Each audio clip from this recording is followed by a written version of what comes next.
There's a bear in the woods. Right, come on you fatty. Come on fatty. I don't even know who lives in there or what the hell's going on there. Could I sleep in there today? Oh, no room. And we're on the way there. Ignore the fart. We go, and a bit of that, and a bit of...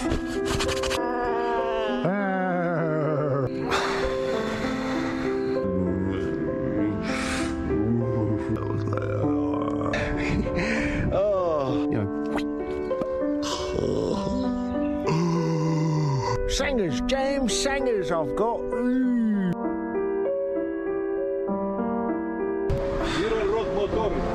My pedal broke, man. And thanks to Show That Bros, Mickey's on the most useless street in the world. Come on! Always keep a shoe in your kitchen department, guys. Don't worry, it's the COVID talking. It's probably wild boar, a few bears, a lot of women washing their cars saying hi on the side of the road. Go on, Mick, feel it, Mick, feel it, feel it. I might be going mad.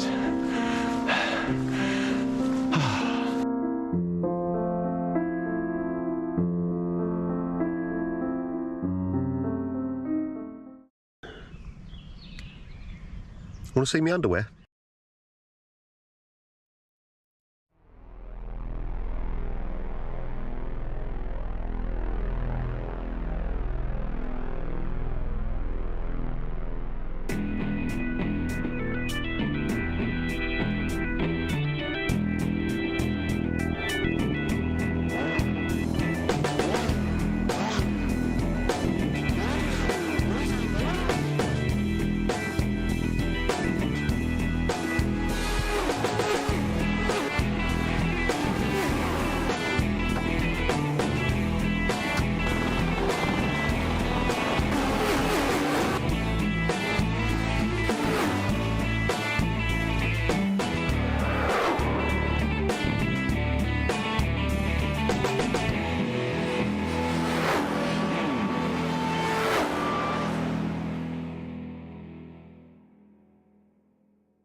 With the Glen completed and a first start and win for Juan Costa this season, the aim of the game is speed today. An international treasure to racing based just a quick 5 miles out from the centre of Milan, the National Park of Monza sets our scene. It's a trip back to the classics, take away the Rettifilo chicane and pay your tithing to the Temple of Speed. Round 3 of the Lotus 79 Sunday Grand Prix Series is live here on the Global SimRacing Channel. Good afternoon, sim racing fans. I'm Jake Sperry, and joining me in the booth is Joey Atterbury. Behind the scenes is our director, Ryan Bauer, and he's using cameras provided by Dougie Beard. 9 corners today, each holding to some extent time immemorial behind them. Let's bring ourselves up to pace with Autodromo Nazionale Monza with our GSRC track guide.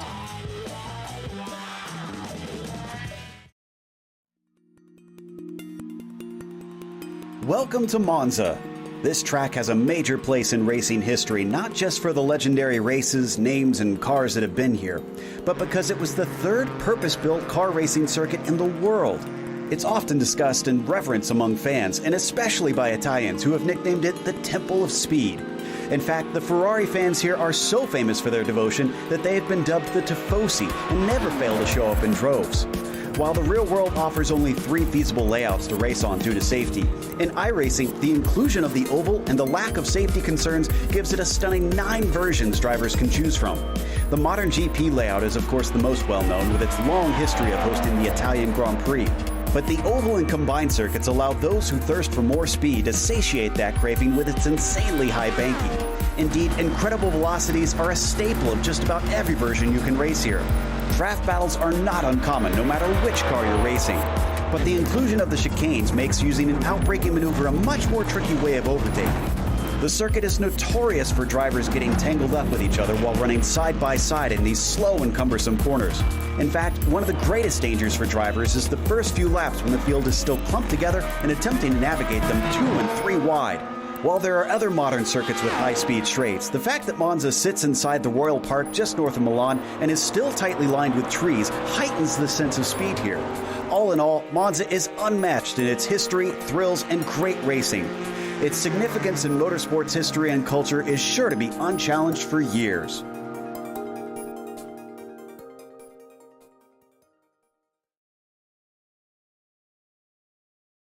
So that puts into understanding today what makes the Autodromo Nazionale Monza such a ferocious circuit. Joey, these 9 corners have set apart drivers for year upon year upon year. And you look at this place and they just don't build them like this anymore. No, they really don't, and we're going to see extremely high top-end speeds around this place. 3.5 miles in length, 9 turns, and if you notice what's absent on that front straightaway, not doing that chicane today, so they're going to be hauling the mail into what is known really as turn 1, the fast sweeper, and then just got to be careful when you get on the brakes for the first time, especially in the first lap in these cars. They have little itty-bitty front-end tires and takes a little bit of time to warm them up, so you can definitely overstep the limit, but I think it's going to be a drafting game all day long.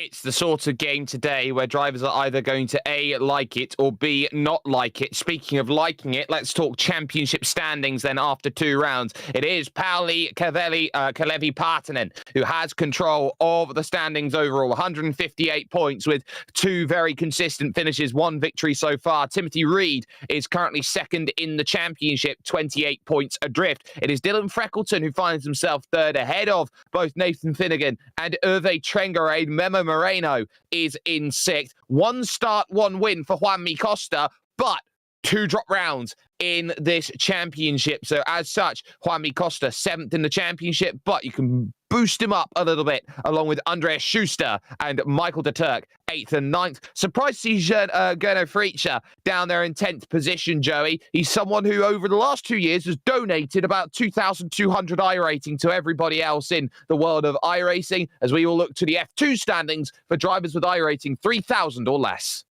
Yeah, these, I can't even compete with the F2 drivers. They're way above my level even. But Keith Herner right now leads the way over 8 points over Stephen Jones. But look at how close and tight it is really throughout the top 6, top 7 here. Tim Britton, Kirk Clapper, Jason Carlo, Patrick Samaran, really, and then even throughout the entire top 10. But got to remember, this season is just getting underway. It's going to take form a little bit more in the coming weeks. Yeah, it certainly will. So I think that's going to be really, really telling in terms of who can put together what they want. So with this being round 3 of 12, it's a 24-lap race today, so expect these laps to go really, really quickly. It's an open setup, so everyone's going to be trying to trim the car down as much as possible. There is no spare car, so if you get caught out in a massive accident here today, and they are going to be bigger here at Monza with the higher top speeds and average throttle input that they'll put in, there is no spare car to save you. And as per every iRacing official series, a drive-through penalty happens at 17 incident points and disqualification over at 25 incident points. I do remember the time when disqualification was a hard cap at 17. It really did make racing a very difficult prospect. Qualifying currently underway, 8 minutes, 2 laps as per usual. There is Pauli Partanen, second overall at this moment in time. He's behind Jukka Tolonen by 0.3 of a second, and on a track with just 9 corners and not many braking zones, Joey, it is surprising to see the top 2 a full 9 6/10 of a second clear of the field. Yeah, it is pretty impressive right now, but I'm looking at the names. Is it that surprising to me? No. I think the times are very impressive, but Jukka Tolonen and Pauli Partanen are 2 of the most regular, fastest guys on the racetrack, so I'm not too surprised, Jake. I'm not too surprised either. Gernot Fritsch moves up then to third fastest, 0.7 of a second adrift as Partanen crosses the line, improves on a 28.4, but not enough to get by Jukka Tolonen out there, whose second lap didn't improve. On board then with Dylan Freckleton from the roll hoop as we run to the De La Roggia chicane here on the first real braking zone of the lap. And this left-right is single file. You go too wide through here, you expect someone to be spat out into the gravel on the outside. It gets really narrow. It's almost like a funnel coming out of that chicane there. We see it happen in multiple times in real-life Formula One racing where tires and wheels get tangled up, and actually pretty big accidents happen at a slow rate of speed.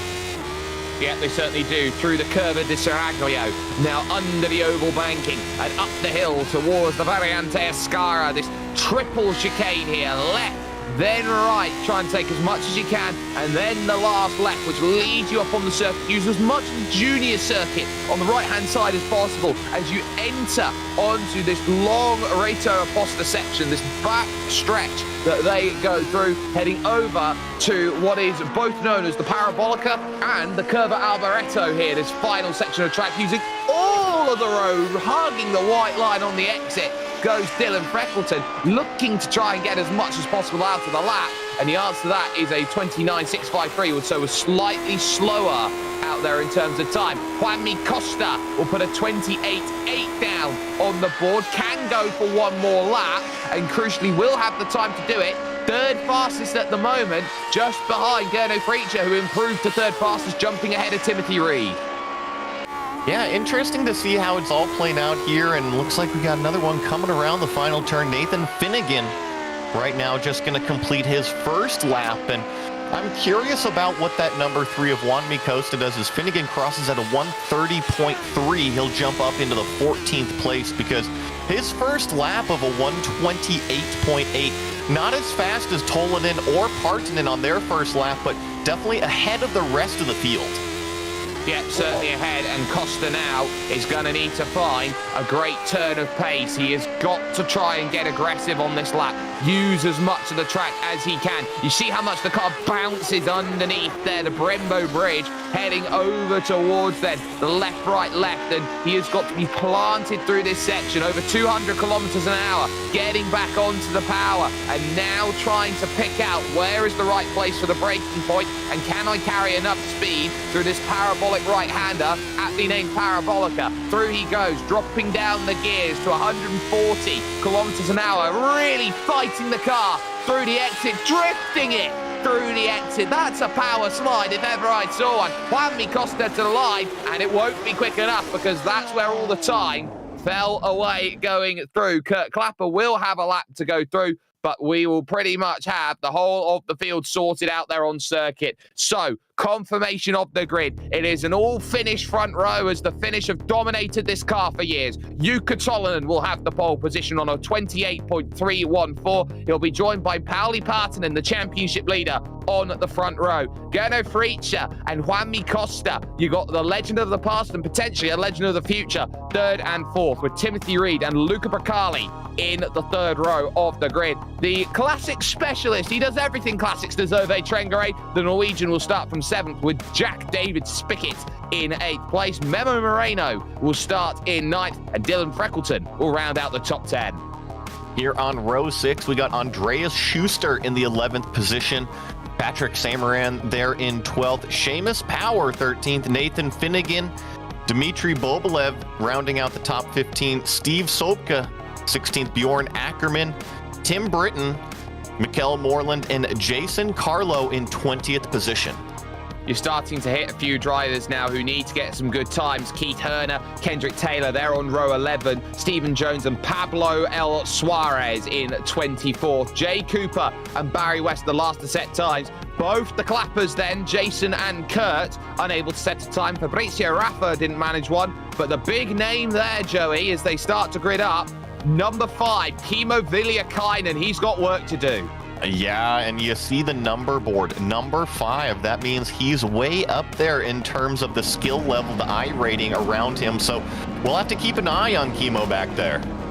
Track temperature 100 degrees Fahrenheit, 78 degrees air temperature. For those watching on the European Peninsula, 38 degrees track temperature. Not much wind to speak of, not much humidity to talk about either. It is going to be a fast race on a relatively warm track out there, so there will be a few ums and ahs out there, but this is what we call peak Italian weather conditions out there today. Who is going to get the almighty run through the Curva Grande over towards that Della Roggia chicane? It's Tolvanen who will have control of the field. 1 and 2 will work for it. Lights on then here at the Autodromo Nazionale Monza.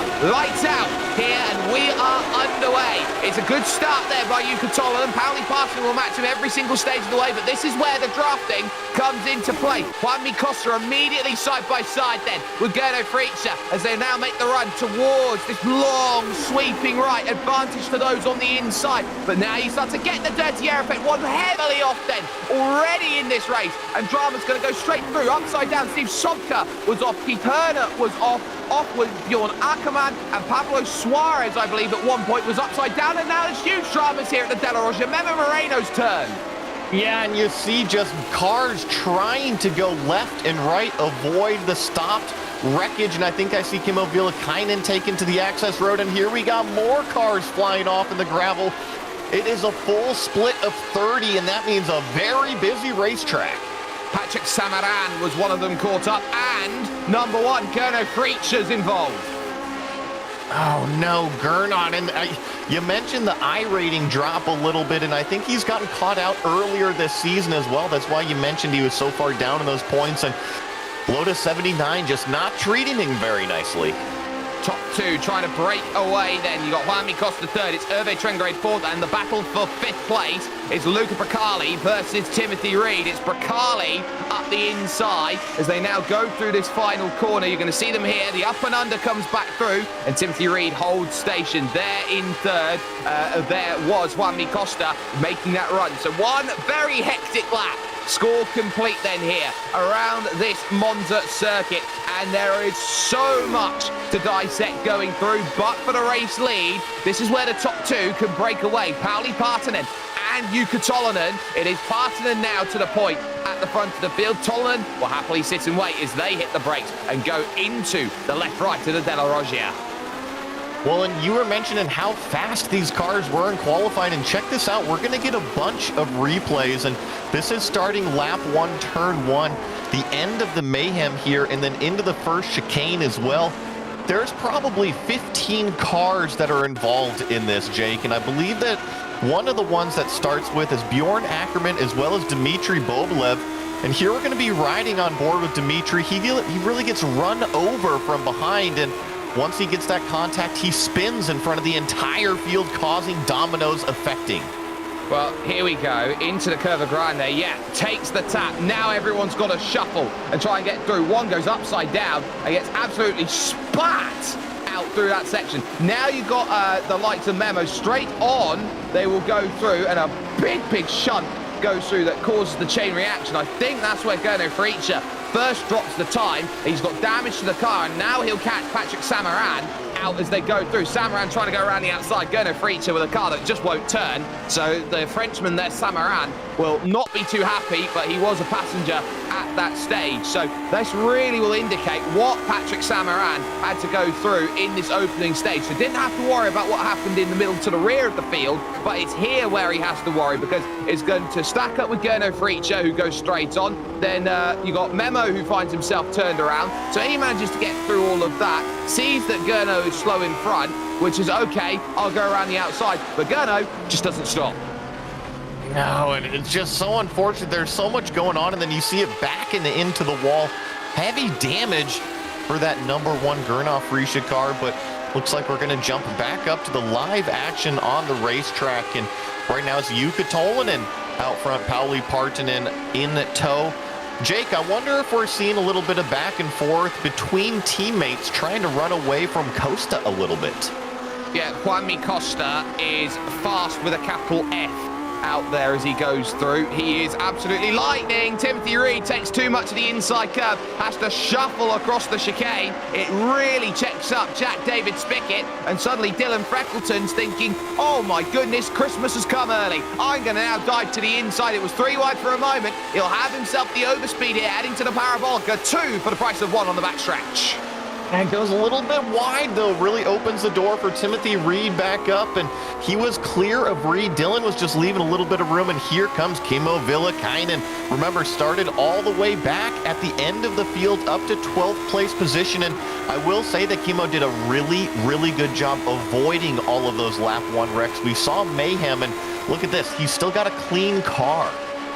He does, and that is key. It's all about preserving. He moves side by side in towards the right with Keith Herner, the F2 championship leader, and comfortably gets the move done. So Villakainen doing what's fantastic. Steve Sobka with the mock-up Lewis Hamilton helmet then is going to be watching this then very intently. Has behind Memo Moreno, who will certainly want to get through. But now is an important time to just take stock of what you've got here on lap 4 and know where you're racing and how hard you want to be racing out on track. Yeah, it is still early on. You don't want to overstep the limit too soon, and especially with the tires, if you abuse them early in like the first quarter of the race, they're not going to be very nice to you at the end when you really need them. No, that is very true. And these drivers are wanting to go faster and faster as they drive. With no pit stops, there's no refueling. With no refueling, this car gets lighter and quicker as the race goes on. We take a look at Jack David Spickett trying to chase back down Dylan Freckleton in what is a race for 7th and 8th positions through the final section of track, and trying to drive hard off of the exit to gain as much time as possible here into this next section. It's just so telling how important the draft is going to be. A quarter of a second over the line, and you sense that Jack David Spickett has got himself a really good chance. He will pull up alongside, going up over 310 kilometers an hour into Curva Grande and getting it fantastically sorted as the weight, the wash, hurts Dylan Freckleton for a good 0.4 of a second. Well, I think not only the wake and the wash, but you mentioned 300 kilometers an hour, over 190 miles an hour. They're going into that sweeping turn. And if you're not directly on the racing line, you can definitely get pushed off into the dirty stuff. And then you're almost just a passenger at that point. So you have to lift a little bit if you're trying to battle it out side by side. Or I guess you could play the chicken game. Oh, you could. You could definitely play the James Dean game and try and see what happens out there. But at least at this point in time, these two are trying to just keep themselves in a phase with Timothy Reed. And with this being such a heavy drafting circuit, the one thing you're looking for is the same thing you need on an oval mentality, Joey. You need partners to work with. Yes, I think you need partners to work with, but I think more importantly, you need the carrot out in front of you, because if you can go get in the draft of the next competitor, it can almost kind of pull you up along like a rubber band and kind of stretch you out from the guys that you're trying to run away from. 1:29.230 last lap for Jukka Tolonen. 1:29.239 for Pauli Partanen. 9 thousandths slower. It's very difficult to measure 9 thousandths of a second. It's a bit faster than what you can do to blink. Well, and then you try to put it into distance, and it's probably only a matter of, what, a couple centimeters, maybe a couple inches out there on the racetrack, considering they're doing something like 3 miles around this place? More than that, 5.63 kilometers, so 3.5 miles plus. You could definitely say they are flying around this track. And I think it's very telling that these two have been able to work hard and build a little bit of a gap. They are at average 0.3 of a second faster than the drivers in front. And as there has been troubles then, it looks like for Steve Sobka out of Club California over at the Della Roggia, and he spun it looks like, off the exit of the corner. Very easy to do in a car that absolutely loves power. It looks like he got run over by Memo Moreno. And take a look at this replay here as they go down into the braking zone. You see him single file right now. Ooh, yeah, looks like things start to stack up a little bit, and you are right. A little bit of contact from the back end, and actually pretty hard into that safer barrier. Hopefully he doesn't have any rear wing damage.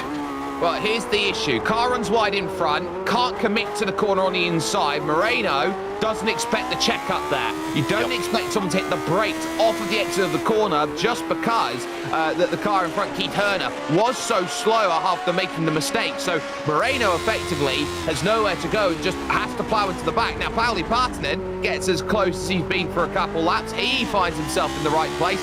You wonder how long Pauli Partanen is going to wait before he decides he wants to start attacking Jukka Tolonen. Yeah, and both of these competitors, they do so much practice together. They know each other so well. I don't think they can really hold each other or hold anything against each other. So if Pauli has something up his sleeve, I think Jukka already knows about it. Let's talk F2 for a moment, because someone with something up his sleeve is car 22, Jason Carlo. Started 20th on the grid. He is now up into 9th position with Kimmo Villiakainen bearing fangs behind. And Jason Carlo doing a really good job right now, but Kimmo Villiakainen, you mentioned it, on his way forward, only about a half second back now. And let me tell you, Kimmo is on a mission. Now, he is an F1 driver, not really important to the points to Jason. However, it is still pride out there. You still want to stay inside that top 10.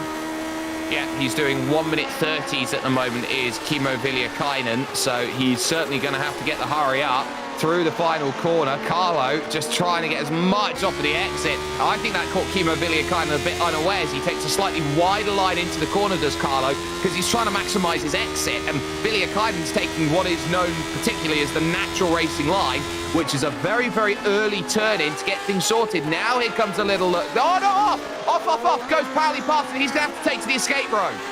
Oh, no, yeah, definitely a mistake, and we're going to see how much that affects him. Now, Jake, does iRacing give you a slowdown if you have to take that escape road? I believe the answer is yes, and he's serving right now. He's trying to serve it as economically as possible without losing the 1 second, 1.5 second window. He's already down 1.1 seconds, and the penalty will not clear.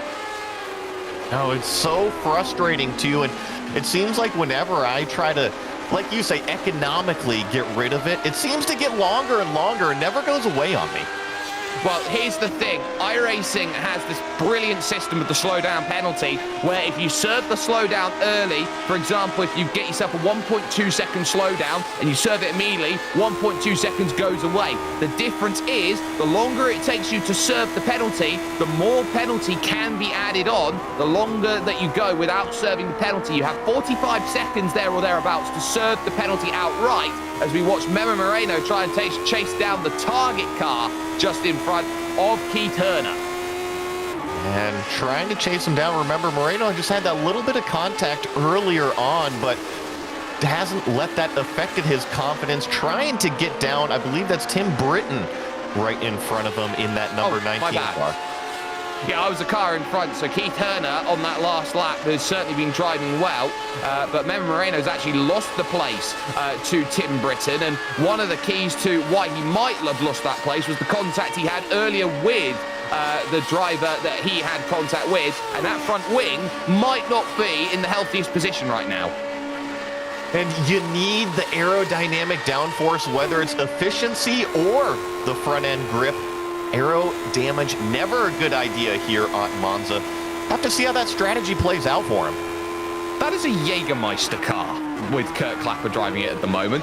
That's impressive. Going through the left and the right at this moment. He's trying to move up his Kurt. Started right at the back, P30, up to P16 now with the pass on Stephen Jones, who is doing very well in the F2 Championships, I may add, as well. And so these two drivers are looking around going, right, these are some important points as we race around and we try and get as much as we can. And the fact that they're in the top split as well here, Joey, means that most of the drivers who are in the F2 split aren't going to be scoring as many points as these drivers today. No, it's a good opportunity for them to steal away some points from that other split for sure. Ooh, bouncing over the curbs goes Stephen Jones. Have to be careful about that in these cars. They're so aero sensitive. You can really upset the car and lose control. But speaking of that livery, Jake, you know, these races, there's a lot going on with them. Don't blame them having a Jägermeister sponsorship. Might be worth it after the end of some of these. Oh, well, better you than me, I'd say, on that, as Andreas Schuster will go around and make the pass then on Steve Sobka out on track. That a move then to get into 19th position. Now, lap traffic proving to be quite difficult for Jukka Tollin. He had to go around the outside at the Curva Grande on Dmitry Bobilev, but it was a lot easier for Pauli Partanen. So Partanen was able to find a better place on circuit to make the pass. Tollin's trying to get the power back on, but look at that gap, 1.1, 1.2 seconds at this moment. Pauli has been given a lifeline by the lap traffic here on lap 10. Well, and not only that, but look who's slowly lurking in the distance. See that red car, Juan Micosta, also only 1.0 seconds behind Partanen. So Juan Mi, we haven't mentioned him very much. He is staying in the picture here. Well, you should remember what colour Juan Micosta's car is and what it is designed to look at.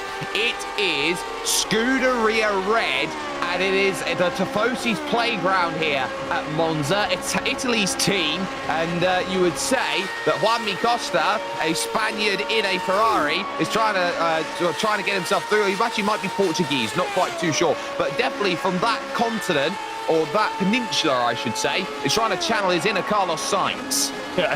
Yes, he is, and it puts Pauli Partanen in a rather peculiar position because he's got to keep his head down. If he loses Jukka at all from here, he's going to get attacked from Juan Micosta, because I'm checking this out, under 1 second now, Juan Mi is behind Partanen, so Pauli's really got to get a move on, try to get in that slipstream of Jukka. Meanwhile, Jukka's just trying to stretch it out. Well, absolutely. Jukka Tolinen knows if I give even a sniff to Pauli Partanen, I don't only just let Pauli Partanen in, I let Juan Micosta in. And this becomes the game of cat and mouse that all of these drivers don't want to be playing. There's also the fact that if Juan Micosta can get to the back of Pauli Partanen, they can start slingshotting off of each other along these straights and give each other enough slipstream to catch back up to Jukka Tolinen. Very difficult to do. You don't often see it in a race like this. You often more see it, Joey, with lower powered vehicles more rather than higher powered. Correct, and you see it oftentimes as a strategy in qualifying to try to help leapfrog and really gain that track position. But it can be done in the race. You mentioned difficult. It has to be organized by both parties, and I think the problem is they try to be too nice out there on the racetrack. It really has to be a naturally organized pass, and then it becomes efficient. Tim Britton then, Club Michigan, trying to find a way past Keith Herner, who runs wide. And thank you very much. This may be, it's going to be a long look to the outside, or to the inside, trying to get this all sorted. He actually beats him over to the line. And something we haven't really talked about here today, that finish line is really quick coming out of Parabolica. It's not very far down the straightaway. Like, you look how long this straightaway is, and you're right, where they throw that checkered flag is pretty early on, so you got to get the move on the exit, not at the end of the straightaway. No, that is very true, and it's one of the small things. It's an FIA regulation that you have to have a designated different place for your start and your finish line. So everyone talks about the start-finish line. It's a lot different when you get to US regulated and sanctioned circuits compared to the likes of European circuits and FIA Grade 1 circuits. Oh, there goes Tim Britton. His chance then effectively flutters away and just sneaking through. Then on Britain goes through Nathan Finnegan and co. and Jay Cooper.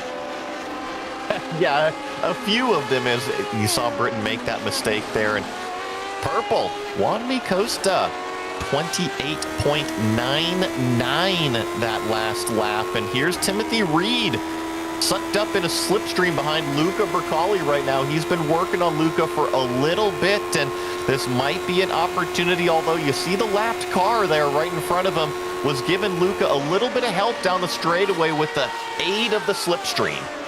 That's what we call safety margins, and Luca Bercali, then car number 14 out there, Club Italy, racing on home soil, is able to hold off Timothy Reed, at least on this lap. But if you can hold him off for one lap with lap traffic, you don't get lap traffic forever in this series, Joey, and it swings and roundabouts. Now here comes the recovery of Tim Britton, now looking to try and bring his target car forward. He looks for a way past Jay Cooper, number 30, lowest iRacing in the field, driving an absolute blinder, up 11 places, make that only up plus 10 now, because that is a very clean pass into the prime place to get it done today. Yeah, Tim Britton trying to climb back up the mountain, made that little mistake, but hey, back on the horse, making passes, and next up on the list is Memo Moreno, and is this Reed one more time? Timothy Reed, oh, had to get off of the gas right there before getting in the back of Luca. He had such a run, tried to cross up and under, but didn't quite manage to have enough of the turn of pace. But now he's got to go. Pauli Partanen responding now with a fastest lap of the race, a 28.9 of his own out there to stave off Juan Costa. But here comes Timothy Reed, moving over to the right-hand side of the circuit, trying to pinch as much as possible Luca Bercali to that outside. This is Timothy Reed being what I like to call a track general, but look at the top end on the side rough that Bercali's got. He is storming. I think that's why we're seeing Timothy Reed make some of these more aggressive moves. He's just got more speed through the braking zones, through the corners, and out of the chicanes than the car right in front of him, but he can't do anything with it with the top speed. Kimmo Villiakainen also looking for a pass. Dylan Freckleton, his target then. They've got lap track in front, of course, of Bobilev. But this is where Kimmo Villiakainen has done so well to get up to 9th, is thinking 8th, and I'd say 7th as well. And if these two come together, top 5 is definitely not out of the question. Timothy Reed being pinched out to the outside. Oh, you can't get much closer through the curve to Saraglio. Here comes the opportunity, side by side as they go up towards Ascari. How brave do you want to be through this left-right section? They interlock wheels as they go through. Bercali holds. Timothy Reed really pushing the issue, but in my opinion, he could have forced it even further, and he's checking his car right now. Does he have any damage from banging wheels there with Luca? I think both cars came out okay, and then you see a little bit further back, there's Kimmo still trying to get around Freckleton as well. Watch out, because Pauli Partanen has set another fastest lap. The gap was down to 1.1 as they crossed the line. Luca Bercali again will notice there that there is a Timothy Reed. Now, Timothy has got to find a way to wait a little longer on this straight. Moves over to the right. They pass the blue commitment cones for the end of the pit. But again, where he just bottoms out at top-end speed, he is down about 5 Ks on the straight, and that is really going to hurt as they now head towards the braking zones. He is so reliant on the two Lesmo right-handers, or spinning it around like that, finds himself in the gravel. Does he go? Oh, that's a heavy accident there. He has clattered into Jack David Spickett there, who had nowhere to go. No, you saw it all right there, and Jack just didn't have anywhere to go. I'm checking out his car right now, and yes, Jack David Spickett has front right wing damage. Kimmo Villiakainen now right behind him, staring at a top 5 potentially. So, well, it's 6th position where he'll get to at the moment. And he'll then have to work hard for it. Can't quite make the move up the hill into the Ascari chicane. Or he'll get a huge tap over the anti-cut curves, and Jack David Spickett will have the lap of nightmares as he, while he's blinking away, is going to be losing a lot of time and will drop a lot more. Juanmi Costa now responds with a fast lap of his own. The top three in this race are setting purple lap times just to keep each other in check. It's pretty wild. They're the only cars in the 128 lap time second bracket. Jukka Tolvanen, Pauli Partanen, and Juanmi Costa, as NBA Jam says, they're on fire. But they are, and now they've got a lot of traffic. Pablo El Suarez will move to the inside, someone who has raced in iRacing for an incredibly long amount of time. He was the sort of driver I knew when I first started in iRacing about 8 years ago. Now through the right then of Lesmo number 2. How much has that hurt the likes then of Pauli Partanen as his chase now gets caught up even more by Juanmi Costa. Tolan will still have more traffic in the form of Fabrizio Raffa, but through Ascari, they will drive through, and Partanen will be very much looking in the mirrors at how quick Juanmi Costa and the Ferrari-inspired livery is. I think that Jukka was very smart in not forcing the issue there, but it definitely cost him a little bit of time. However, look at this. He got the slingshot down the straightaway, got to use that slipstream from the lap car and used it to his advantage. However, Pauli Partanen really has company. I think Juanmi Costa is saving his best stuff for the end of the race. And why wouldn't he at this stage? He knows he's got to go quick, but he's got to catch. And that is the key as they go through, and still through the traffic. 28s and 29s between them as they now try and go through. Rafa gets overtaken by Pauli Partanen. Will there be some help then for Juanmi Costa through this opening corner? The answer's not really, but he'll still manage to get a go through around the outside to make that happen. Didn't drop too much time as they hit the brakes. 1, 2, and 3, all in this race doing well. And let's not forget the driver who has been so quiet in this race in 4th place. Hervé Trengarade has driven a really, really astute run here to 4th place so far, Joey. Jake, you're taking the words right out of my mouth. I was noticing Hervé, and he's just kind of driving a lonely race. I kind of feel for him. He's doing an excellent job, hitting all of his marks, but he's 10 seconds back from the podium and 6 seconds back from the car, or in front of the car behind him. So just kind of out there turning laps. Memo Moreno now behind Tim Britton, who has made the move. Look how committed Tim Britton was through the opening corner. You could see a small slither of that front tyre as he tickled his way through the corner, and he is really trying to slide the car through. And this is one of the things, when I say seeing the front tyre, it's not as simple as it seems. Those rear tyres are so chunky. They're huge, and especially compared to the front tires on these cars. Very interesting how far we've come between the aerodynamic shape and also the mechanical grip. And yeah, you called it. Moreno now side by side trying to get the run. Not going to have the top speed, though. The front tyres have basically had an almond for breakfast, and we've had a full English behind with the rear tyres, but still going through the left, right, and the left. Moreno not close enough to make it happen. Britain will hold in terms of place with Jay Cooper just silently watching this group. Nathan Finnegan checking out from those drivers there just in front, but for the moment, Memo Moreno has got to try and be coy. He's going to be astute with the places he decides to make his passes coming out then of the Parabolica. Yeah, he's got to be careful, because if he holds himself up too much, battling it too wide, you're right, Jay Cooper's right there, just kind of waiting to pick up any pieces that, especially if they make contact, that's some bad news with only 7 laps to go. That very much will be, and on the front stretch they will charge around towards turn number 1 there, the big Curva Grande, and Memo Moreno is nowhere close enough. The gap's opening up, so as it stands they will not make any moves the longer this race goes on. Jack David Spickett, though, by example, is running about 2nd lap slow. He's just lost the place to Jason Carlo, who is now into 8th place. What a brilliant job he's done today. Big shout out to Jason Carlo, F2 driver, up 12 positions, started 20th up to 8th right now. And you mentioned it, just got around Jack David Spickett. Let's see here, he's a little bit far behind Dylan Freckleton right now. However, he can see him, just got to keep your head in the game. Jukka Tolonen has just turned up the dial from a 9 to about a 9.8 out there, because he has put a 128.7 down on the board, and he is slowly breaking the spirits of Pauli Partanen and Juanmi Costa, who are both at 100 in this race trying to chase this down. But Tolonen seems to have just a little bit more. It's like the old sketch, you know, he looks at the race car and he says, but this one goes to 11. You know, the other ones only go to 10, but this one goes to 11, and Jukka turning it up to 11 right now.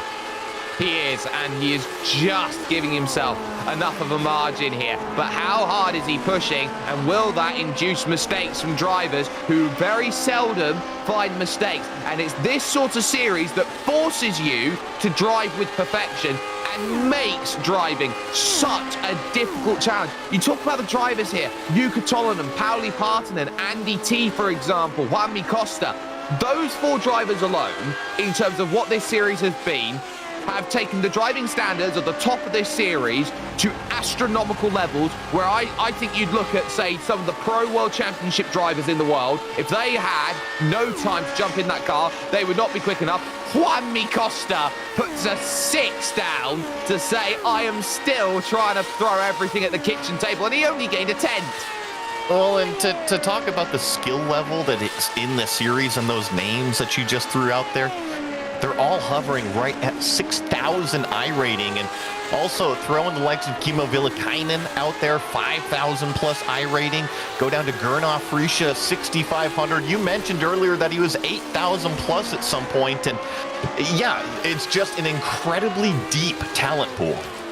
Nearly 8,800 at one point in time. 8,794, his career best, as one of the most amazing legends that this series has brought together. Flying up now under the oval banking, now looking towards the left, right, left of Ascari for their 20th revolution of 24. This will be 4 laps to go. The line, oh no! That's Stephen Jones who's got around there. I thought that was one of the top 3, but it's Stephen Jones in front of the leaders. So number 26 having a big moment, and it took a while for him to get back going again. Well, and that's the last thing you want to see as a leader, too, is danger in front of you. You've put together this whole race, you've constructed it all, and you don't want to get taken out by an innocent bystander. I think it was right behind as we see Stephen Jones go through this chicane here. Is it one of the curbs that catches him out? It's the car in front. That's what it was. Yeah, there was a slow car in front. It looks like he got off the gas and onto the brakes to avoid, and it just went around on him. It did, and you can sense it here going through this section of track. Well, what can you do? Gonna have to hit the brakes, and the car unbalanced at that point, expecting brakes. It has to be spun around, and then the top 3 go through, and Juanmi Costa at this point actually has a pretty decent save, all things considered, as he then went through. Look at that, back end steps out. Woo, mother! Yeah, you know, sometimes you gotta turn right to go left, is what they call it. Yes, and I call that going fast, and very much did so out there. 4 laps to go. Juanmi Costa still trying to chase down Pauli Partanen, who's still got eyes on Jukka Tolonen out there on circuit. This is a huge contention point. Partanen is slowly reeling that in. 1.3, 1.4. It's in and around that gap. If he can get it to a second, he's got a chance, but the issue he's got is Tolonen is just holding him away. Only just. It's like bigger brother looking at little brother and just putting a head on his hand, or a hand on his head as he tries to walk in and try and, you know, get close enough. It's like, no, you're not getting close enough to get to me, sunshine. I know what you're talking about, and it's got to be frustrating, too, with how these cars make their grip. They're so aerodynamically sensitive. So I feel like if Pauli gets any closer, he's kind of in some bad aero wash, and Juanmi Costa's in that same thing. He's been stuck there about 0.8 seconds back from Pauli, but this is actually the closest Juanmi's coming up to, almost a half a second now, only about 5 car lengths behind Pauli.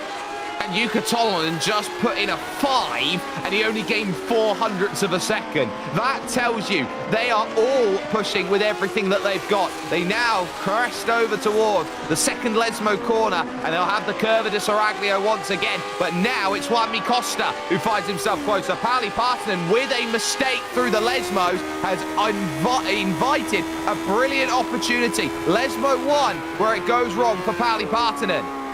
Heck of a save from Pauli Partanen just to keep it on the racetrack, but look what that did.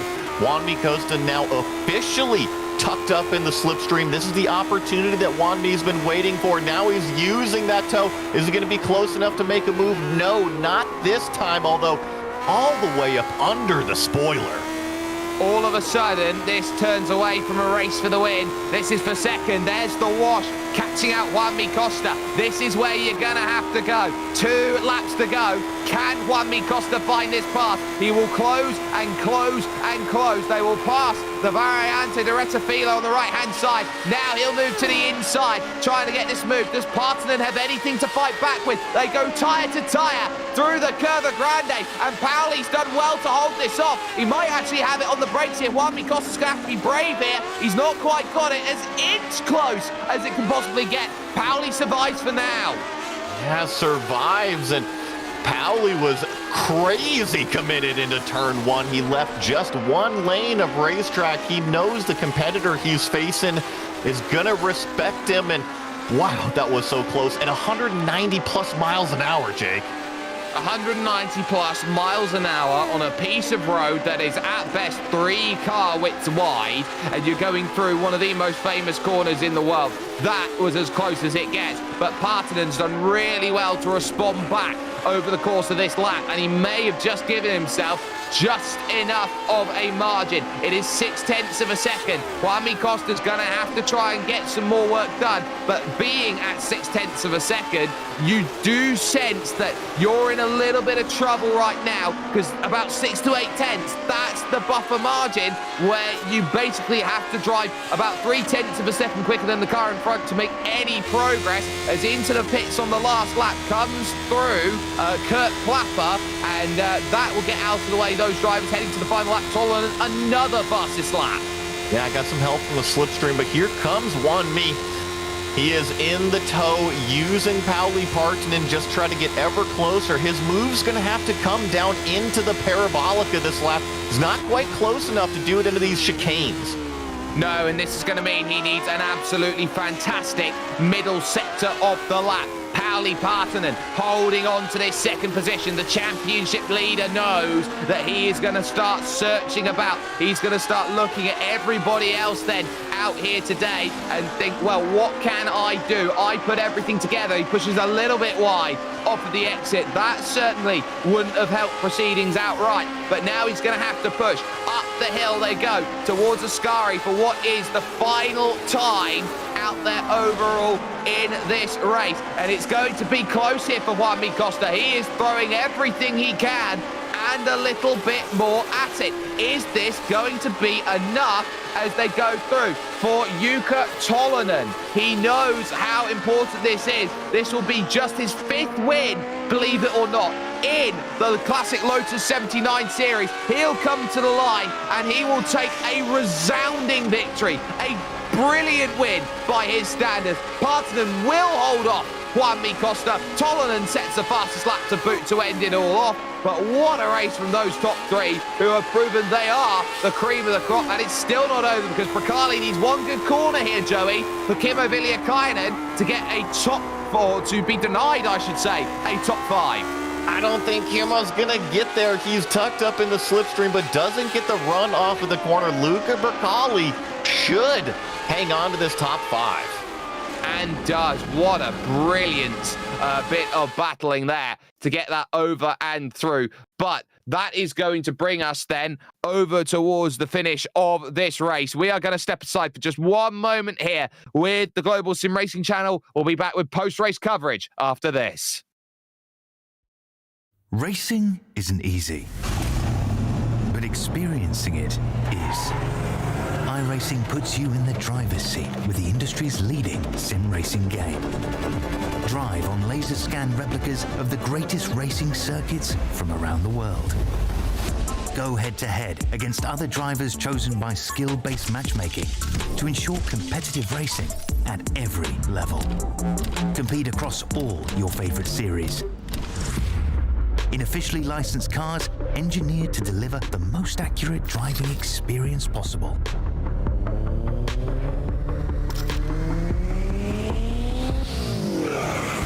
Join a race or host your own with players from across the globe. Race against the computer or in a league with friends. Feel the thrill behind the wheel. Visit iRacing.com.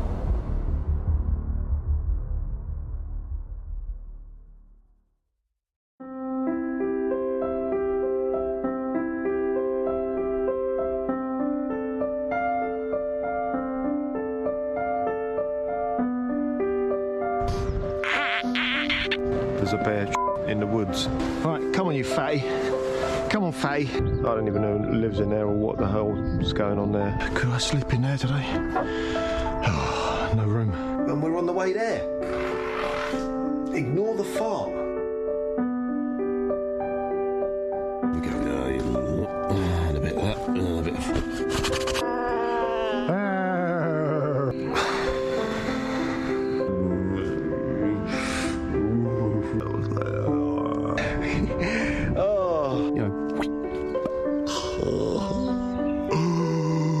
Singers, James, singers I've got.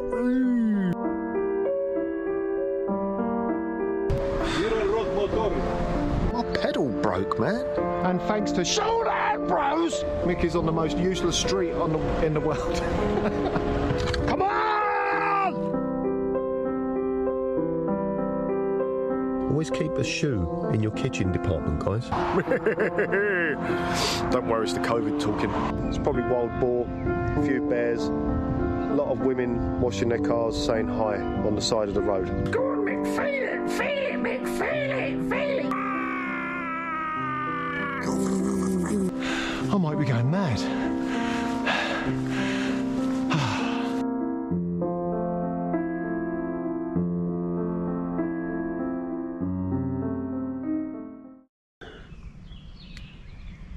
Want to see me underwear? Welcome back, ladies and gentlemen, to your Sunday Grand Prix Lotus 79 series. This is Björn Ackerman finding out what makes this track difficult in the opening stages. Look at this. You put banking on the outside like that there, Joey. You might as well think that you're in a brilliant place, and then suddenly, yeah, no, you're the wrong way up. That's no good. And a heavy hit. And then you got, what, 1, 2. How do you not make contact there? And there's another. It's a scene out of Days of Thunder. It really is, and trust me, that's not the only thing that Bjorn got into the first lap, and it ends even more spectacularly coming out of the Parabolica, but it all starts here getting into the back of Bobolev, and then Bobolev, we highlighted it spinning in front of the field, but this has kind of taken the dirt track route or the gravel route with the banking, you call it. Might have to try this one myself one day. Yeah, get a wing sprint on it, and you might find a line, and then the luck there to get things through. That shot right there that we just had was just all of the information you need why Formula vehicles now have a closed cockpit. Then there's the hit, but we'll take a look at official classified results. Jukka Tollonen's race of 35 minutes and 40 seconds involved the winning margin of 2.8 over Pauli Partanen, who only made the one mistake today, and that one mistake was enough to cost him enough time to stay close and in range. Juanmi Costa threw the kitchen sink at Pauli Partanen, but nothing could stick for him. It would be P3 overall, with Hervé Trengaret in 4th position and Luca Bracali rounding out then the top 5. He would just stave off Kimmo Villiakainen in 6th, with Dylan Freckleton 7th and Jason Carlo rounding out the top end. 9th position is Jack David Spickett, and Nathan Finnegan would round out the top 10. Here in 11th place position, we have Tim Britton up 7 spots. Keith Herner up 9 to finish 12th. Patrick Samaran there. Jay Cooper, also another big mover, up 11.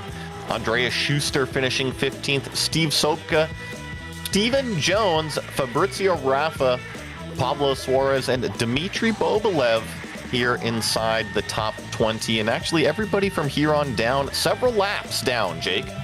Yeah, Timothy Reed, a big retiree, likes of Barry West, Jason Clapper, Miguel Morland, Bjorn Ackerman, who we saw, Kendrick Taylor, Seamus Power, and the big one, Gernot Fritzsche, continuing his drop down the iRacing rankings from 8,800, and that will be another hefty 150 to 200 that will drop, so that will be about 6-3 in terms of dramas. But we do have drivers here ready to have a conversation. Jukka Tolonen joins us now, and Jukka, an important win in terms of what you're looking at, a chance to drive in, racing hard against your teammate Pauli, but you managed to get the one up today. How did that play out for you, knowing that at least in the middle of that race, all three drivers, you, Pauli and Juanmi, were pretty much setting purple lap times almost every single time to just stay even? Yeah, well, I had to push every lap, so I could not really slow down or take it easy, so I was just pushing it every lap, and yeah, it was thrilling in a way, even if we didn't go too wide all the time. I was kind of expecting that would happen, taking into account the races we had earlier this week, but Pauli had little fever today and was feeling sick, so maybe that affected a bit, and that was of course sad, but Pauli still wanted to do the race, so maybe that tells something. We had super fun racing this week, so yeah. Well, you managed to prevent what is the sim racing equivalent of the Michael Jordan flu game in terms of what you needed to do today. But looking at this championship now, it's three different drivers who have each picked up a win. You yourself then, Jukka, have been looking at what you've needed to do over the course of the season. This is your first, your second or your third start of the season. Didn't go well at Sebring, but to get yourself back on track with a result like this at Monza, for you now, are you looking at this as I'm playing catch up, or are you looking at this as, okay, this is where I expect to be, and this is where I'm going to be challenging now going forward? Everyone take notice.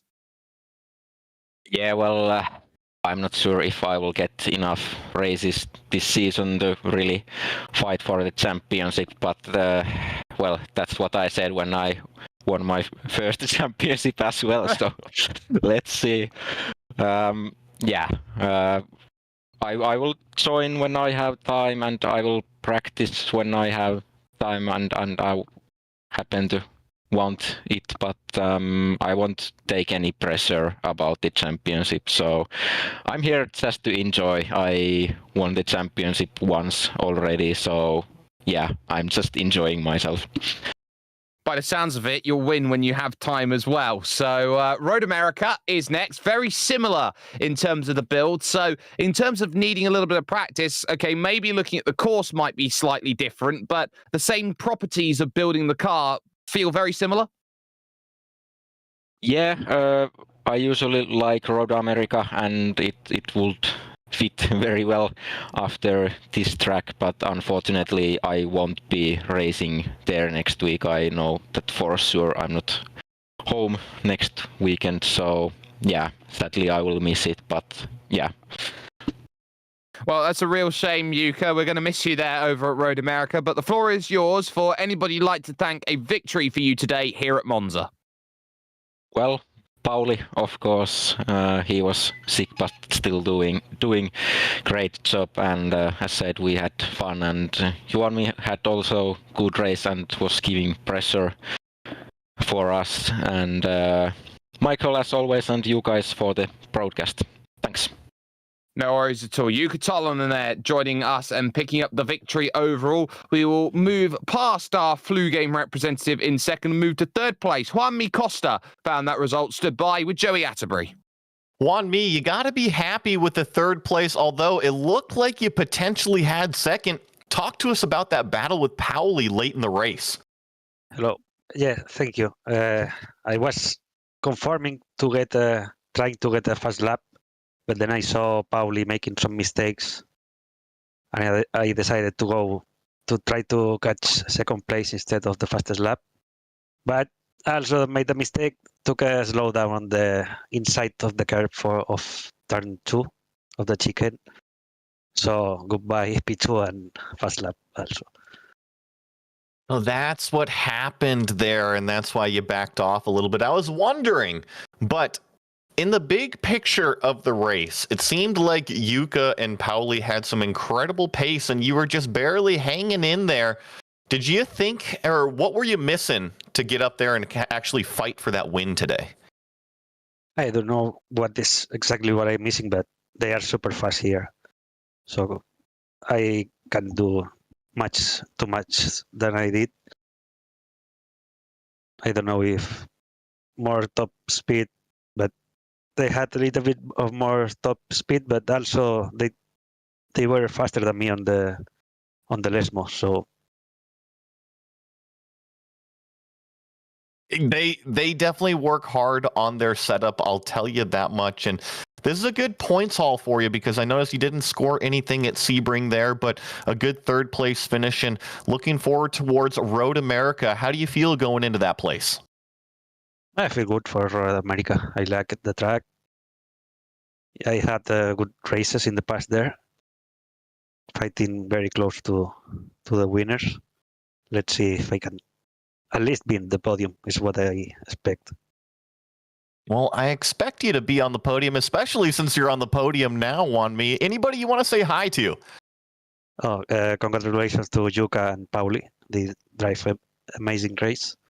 And thank you to the GSRC channel for the broadcast and the rest of the Lotus 79 community. Awesome driving today from Wanmi Costa, coming home in the third place position. Yeah, and we'll take this chance to talk to Kimmo Villiakainen while we're here, from 27th up to 6th position over the course of the race. Kimmo, we'll start with the easy question. What happened in qualifying?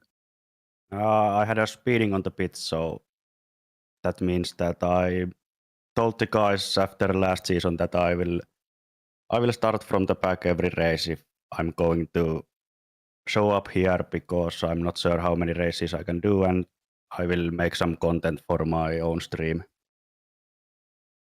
Well, you're out there chasing your last to first challenges, and in terms of the opening lap that you have here, it couldn't have been more challenging, really, of a lap.